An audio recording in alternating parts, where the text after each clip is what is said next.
येवल्याच्या सभेनंतर आज शरद पवारांची तशीच सेम सभा बीडमध्ये पार पडली।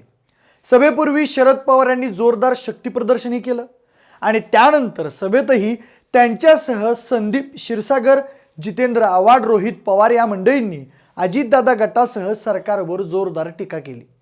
पण शरद पवार यांनी आजच्या सभेतून नेमकं काय साध्य केलंय, त्यांचं बीडसाठीचं एकूण काय प्लॅनिंग आहे, हेच आपण आजच्या व्हिडिओच्या माध्यमातून जाणून घेणार आहोत।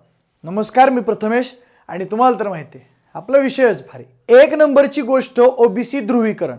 तर बघा, शरद पवार यांचं आजपर्यंतचं राजकारण हे मराठा आणि इतर बहुजनांची मोठ बांधणारं राहिलंय। पण आता शरद पवार यांना पक्क माहिती आहे की पुन्हा सत्तेत यायचं असेल तर ओबीसी मतदार हे आपल्यासोबत असणं अतिशय महत्त्वाचं आहे। कारण ओबीसी हा देशातील एक बहुसंख्य प्रवर्ग आहे आणि ओबीसी ज्याच्या बाजूने तो पक्ष सत्तेत असतो। हे देशाच्या आणि महाराष्ट्राच्या राजकारणाचं गेल्या बराच काळापासून वैशिष्ट्य राहिलंय। अर्थात बीजेपीनं ओबीसींना जवळ करण्यासाठी माधवा पॅटर्न राबवला होता। आता भाजपच्या राजकारणाचा तोंडावळा हा हिंदुत्ववादी राहिलाय आणि आता तोच जर ब्रेक करायचा असेल तर मराठा मागास मतांसोबतच ओबीसी मतदारसंघाचा पाठिंबा असणं मस्ट आहे। हे शरद पवार यांना पक्क माहिती आहे, म्हणून तर त्यांनी त्यांच्यातून फुटून अजितदादा गटात गेलेल्या आणि ओबीसी असलेल्या नेत्यांनाच आज जोरदार टार्गेट केलंय। सुरुवातीला म्हणून तर त्यांनी येवल्यात जाऊन छगन भुजबळांविरोधात शक्ती प्रदर्शन केलं, तर आता बीडमध्ये येऊन त्यांनी आणि इतर नेत्यांनी धनंजय मुंडेंवर निशाणा साधलाय।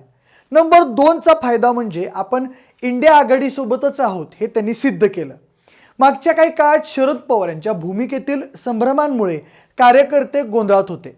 शरद पवार आणि अजितदादा एकच आहेत की वेगवेगळे आहेत हेच त्यांना कळत नव्हतं। म्हणजे शरद पवार यांचं केजरीवाल यांची विनंती धुडकावून नरेंद्र मोदींच्या पुरस्कार कार्यक्रमाला उपस्थित राहणं, पुण्यात शरद पवार आणि अजितदादा यांची कथित गुप्त भेट, या सगळ्यामुळे शरद पवारांची भूमिका ही संशयाच्या भोवऱ्यात सापडली होती। कार्यकर्ता ही स्पष्टता नसल्यामुळे या सगळ्याला वैतागलेला होता। अगदी इंडिया आघाडीनेही शरद पवार यांच्या या डबल स्टँड कृतीबद्दल नाराजी व्यक्त केली होती। पण आता शरद पवार आणि त्यांच्या गटातील नेत्यांनी केंद्र आणि राज्य सरकारवर निशाणा साधत शरद पवार इंडिया आघाडीतच आहेत आणि त्यांच्या मार्गदर्शनात 2024ला देशात सत्ता बदल होईल अशी लाईन पकडली होती। शरद पवार यांनीही मणिपूर आणि लोकशाही मूल्यांवरून भाजपवर सडकून टीका केली आहे। आता यामुळे शरद पवार इंडिया आघाडीसोबतच आहेत, मोदी किंवा भाजप सोबत नाहीत, हा मेसेज मात्र त्यांच्या कार्यकर्त्यांपर्यंत पोहोचणार आहे आणि पवारांनाही आजच्या सभेतून हेच अपेक्षित होतं।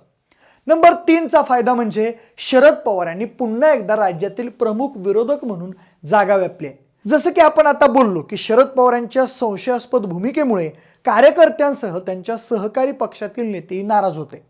म्हणजे शरद पवार आणि अजितदादा यांच्यात गुप्त भेट झाली या कथित घटनेनंतर ठाकरे गटानं लोकसभेच्या सर्व 48 जागांवर उमेदवार उभे करण्याचं प्लॅनिंग सुरू केलंय।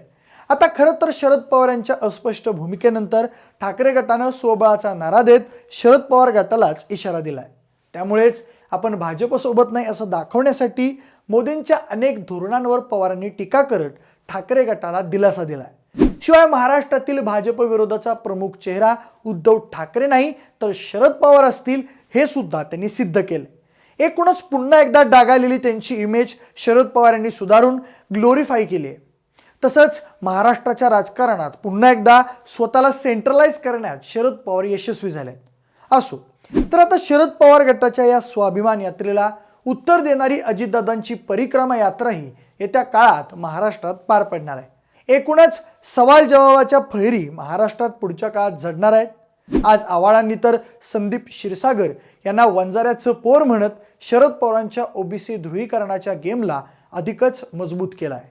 उद्या परवा कदाचित बीडमध्ये अजितदादा आणि धनंजय मुंडे यांची ही सभा होईल, पण या सगळ्यात शरद पवारांच्या मागे अजितदादांची फरफट होईल।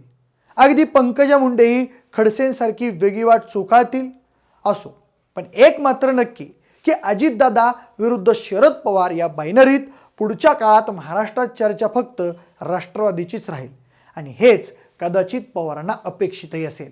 पण तुम्हाला काय वाटतंय, महाराष्ट्रात येत्या काळात नेमकी हवा कोणाची असेल, शरद पवार की अजितदादांची? तुमची मतं आम्हाला कमेंट करून नक्की सांगा।